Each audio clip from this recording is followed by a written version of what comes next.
माजी मंत्री एकनाथ खडसे व त्यांची मुलगी शारदा खडसे यांच्या विरोधात ॲट्रॉसिटीचा गुन्हा दाखल झालाय। तर बोदवड तालुक्यामध्ये मानपूर गावातील जमीन खरेदी व्यवहारामध्ये फसवणूक केल्याचा आरोप एकनाथ खडसेंवर ठेवण्यात आलेला आहे। माजी मंत्री एकनाथ खडसे आणि त्यांची मुलगी शारदा खडसे यांच्या विरोधात बोदवड पोलीस ठाण्यामध्ये गुन्हा दाखल करण्यात आलेला आहे। 2002 मधलं हे प्रकरण आहे आणि मानपूर इथं साखर कारखाना उभारण्यासाठी खडसे यांनी स्थानिक शेतकऱ्यांकडून जमिनीचा व्यवहार केला होता। मात्र पुढे काही ठिकाणी या साखर कारखाना जिथे काही या ठिकाणी उभा राहिला नाही आणि जमीन ही शारदा खडसे यांच्या नावावरच असल्याची माहिती समोर आली आहे। या प्रकरणामध्ये खडसे बाप आणि लेकींच्या विरोधात फसवणुकीचा गुन्हा सुद्धा दाखल झाला, सोबतच ॲट्रॉसिटीचं कलम देखील लावण्यात आलं।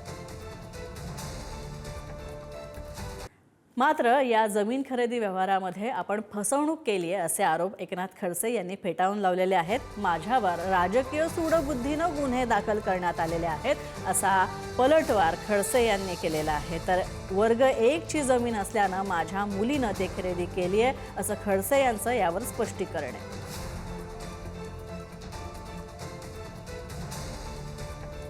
केसांच्या अंतर्गत माझ्यावर राजकीय सूडबुद्धीने गुन्हे दाखल केलेले आहे।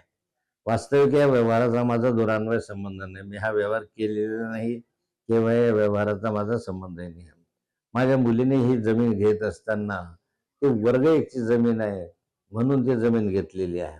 त्याचा 7/12 वर्ग 1च आहे आणि विधानमंडळामुळे ज्यावेळेस हा प्रश्न विचारला गेला तर माननीय महसूल मंत्र्यांनीच सांगितलेलं आहे की जमीन वर्ग 1 आहे, परंतु 7/12च्या उतारावर महार वतन असं जमीन सांगण्यात येऊन शासनाची दिशाभूल करून हा FIR केलेला आहे।